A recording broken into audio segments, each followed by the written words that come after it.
Good morning, good afternoon, good evening, all you wonderful F1 fans out there. Welcome to a very special edition of F101 where we're doing a movie race review. That's right, we're talking about the F1 movie. I went to go see it on opening day. Let's get right into it. We're going to be talking about whether you need to go and see it. And right off the bat, yeah, you need to go see this movie, but you need to go see this movie in very specific settings. This movie was shot for IMAX. Do not wait to watch this at home. Your TV, unless you've got an IMAX surround sound AVX system at home, it will not do this movie justice at all. You absolutely 100% need to go see it in the theater that it was meant to be shown in. The sound is great. The cinematography is even better. It's the best movie I have ever seen. They are labeling it the Top Gun of racing movies, and for a very good reason. It is filmed the same way as Top Gun was. All right, you've got cameras on the cars. You've got cameras in the cockpit watching Brad Pitt and the other actors drive. And yes, they're real actors driving real modified F2 cars. Obviously, they're not going to give them a $20 million F1 car to drive. They are not licensed for that. Maybe Tom Cruise, give him 20 minutes, he'll learn how to do it. But in this case, they're actually driving modified F2 cars. They're going around the track. Now, obviously, when it comes to the stunts, they've got their stunt guys doing it, but 99.9% of the time, everything you see in that movie, Brad Pitt is making those turns, is making that race, is making that speed. So it's a different kind of feeling when you watch this movie. It is definitely one of those movies where you can feel the speed, you can feel the intensity. Now, as you go on to watch this movie, I did enjoy the movie. I'll give it an 8.5 out of 10. The only reason why I'm not giving it a 10 out of 10 is because there's some things in this movie that, unless you are a hardcore F1 fan or just a really deep F1 fan in general, you're going to pick up on some things that don't make sense. You're going to pick up on the editing of the movie that, from the technical side, takes away from the storyline. But if you know nothing about F1, you're still definitely 100% going to enjoy this movie. You are going to recognize some celebrities that are in this movie. You're going to recognize some of the faces, the voices. It's going to be familiar, but you don't need to go so deep into the F1 world that you don't know what you're watching. It's very, very enjoyable. I do recommend it for everybody. So let's get right into the technical part of what I liked and what I disliked about the movie. Let's start with the things that I do like about this movie. The cinematography, absolutely fantastic, absolutely amazing. You feel like you're in the car. You feel the turns, you feel the bumps, you feel the intensity, you feel the spins and the crashes. Really, really good. The authenticity of it. It's one of those, if you know, you know, and that's what makes it even more lovable. They're in the paddocks at the races. They're filming during the racing. So the actual lineup is the lineup of that race of that year. You've got all the drivers in their respective spots, got all the cars. After the race, it's the real fans. The people that are in the paddock going, hey, whoever wants to be in this movie, you're just going to be an extra. You're not talking to Brad Pitt. You're not talking to any of the actors. You will just be in the back looking as rich as you guys are. Whoever's interested, put your hand up, sign a waiver. Those who aren't, either leave or stay in an area where we're not filming. It's authentic locations. It's actually Silverstone.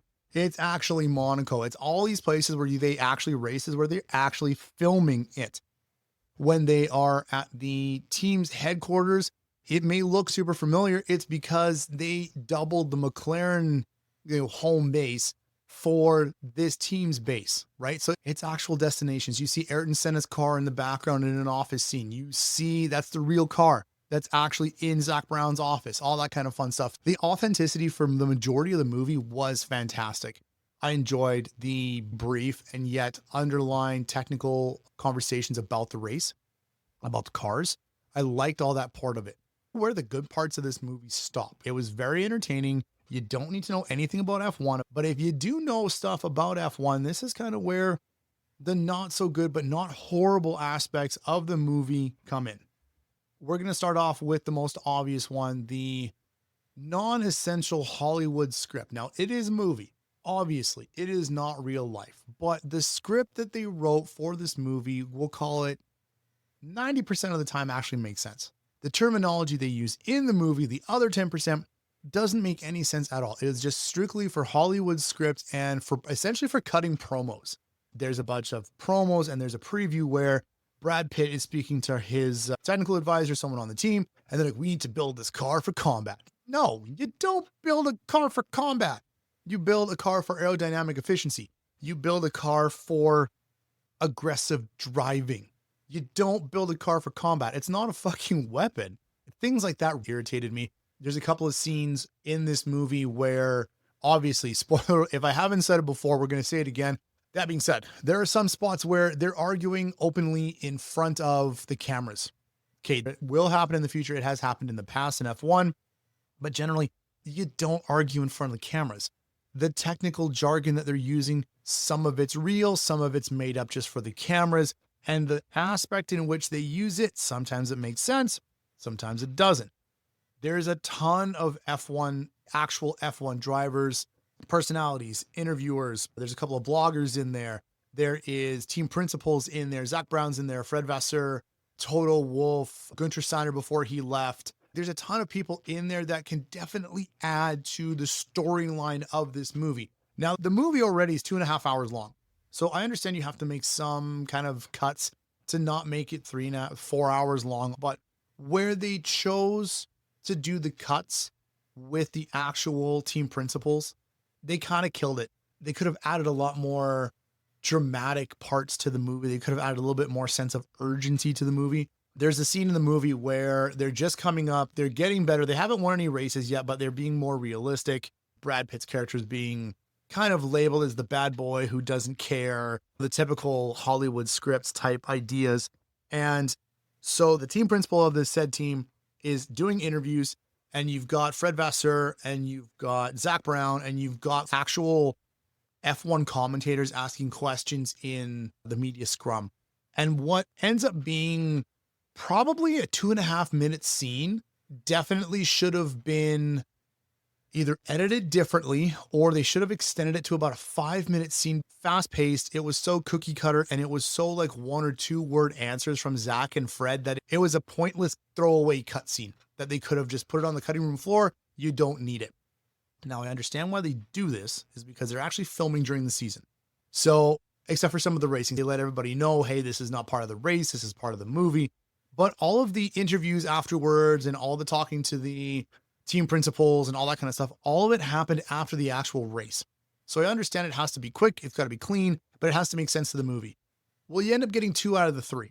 They were fast. It was clean, but the way they edited it, the cutaway scenes and the stupid questions that you've got, like Martin Brundle asking proper questions in the movie, but it's so dumbed down for the audience that it's almost an insult to the people who actually pay attention to F1. Let Zach Brown and let Fred Vasseur actually speak. Give them 5 or 6 lines of dialogue that actually mean something to the movie.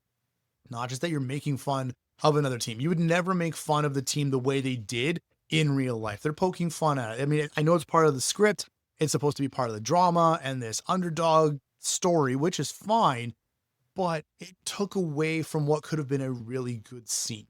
At the end of the movie, Toto Wolff comes in, offers one of the drivers, hey, if you ever want to upgrade, you can know it. Like there's always going to be a seat for Mercedes. Give him 5 or 6 lines. The man can speak. The man is smart. He's intellectual. Give him a couple more lines. It could have been a much better scene for our antagonist to respond to. As just a bunch of throwaway scenes that was just really frustrating because when you hear these team principals talk, how smart they are, they have things to say. So let them say it in a movie where it's just going to make it that much better instead of cutting it way short. And the last thing that I would say that missed the cue on was F1 eye candy in this movie. Like you've got what is supposedly an interaction between one of our characters and Lewis Hamilton, where realistically Lewis Hamilton's just staring at the camera as he walks away. It could have been a cutscene from any race, anywhere at any time. There's supposed to be interactions with Max Verstappen. It doesn't look like him. Some of the editing, the cars go from really real, and then you can tell it's the reshoot. It's not the real car. Like there's a bunch of cutscenes that just don't make sense. There's a scene where Günther Steiner, after something happens between our heroic team and the Haas F1 team, Günther Steiner leans over and just shakes his head. Like there's so many cutscene, almost cameos for F1 eye candy. It's kind of lost. You're just going to flash another big name up on the screen for more people to come and watch it. Oh my God, he's in it. I have to go and see it, where they don't have depth in the story. They don't impact the storyline at all. It's nice eye candy. It's nice to see that all these guys are in there. You've got drivers You got team principals, you've got the pundits. Like I said, it's a lot of eye candy, but a lot of it is useless. It's just there to be there. They don't add anything to the story. If you took it out, you probably wouldn't miss anything, minus Toto Wolff and minus Fred Vasseur and the Zach Brown scenes. Those, they add to the story as little as they do, but they are part of it. Everything else is, do we really need to see Gunter Steiner shaking his head? No, not really. It doesn't add anything to the story. And you wouldn't miss it if you took it out of the story. Do you really need to see a bunch of drivers just walking randomly in the background? No, not really. You're not going to miss anything. If it's out, it doesn't add anything if it's in there. Now, that being said, if you are a hardcore F1 fan, it does lead to a ton of Easter eggs that you want to go back and watch it again, which I will personally. I will watch this movie again, but this time I will wait until it's on either Netflix or Disney or Apple TV. I will wait for it to come to like the home theaters because there's a ton of Easter eggs in the background that you want to watch over and over again. Like there's the scene where they're in the office and there's a random car in the background. That's Ayrton Senna's car. That was the last car he drove before his big crash. Like there's a lot of F1 history physically in the movie, but it's kind of hidden in the background. It's a panning camera scene. And if you pause it right, or if you're paying attention, you can see a bunch of the actual trophies. You can see a lot of memorabilia, a lot of historical things to F1, which is really fun for at least me and a bunch of people that I know that would enjoy more of that Easter egg part of the movie. It's one of the redeeming qualities that'll make you come back again and again. So one of the major things that I do have to give this movie credit for is that they took real life circumstances and real life historical events in F1 and interpreted it in their own way. A couple of the scenes. Now, there is a scene in the movie where a car flips, explodes, it catches air into the trees, it catches on fire. You're looking at that going, that is definitely 100% not realistic at all. What they actually did is they took two separate events and combined it into one scene. Now, what are those two scenes? The one that I remember the most vividly, and that is Roman Grosjean's crash 2020 Bahrain Grand Prix. He's driving an F1. He's driving in Haas. He loses control. He hits the barrier and he gets stuck underneath the barrier and the car catches fire. It legitimately, like, it looked like a fucking bomb from a movie in an F1 car. Just boom, just massive explosion. He did get out.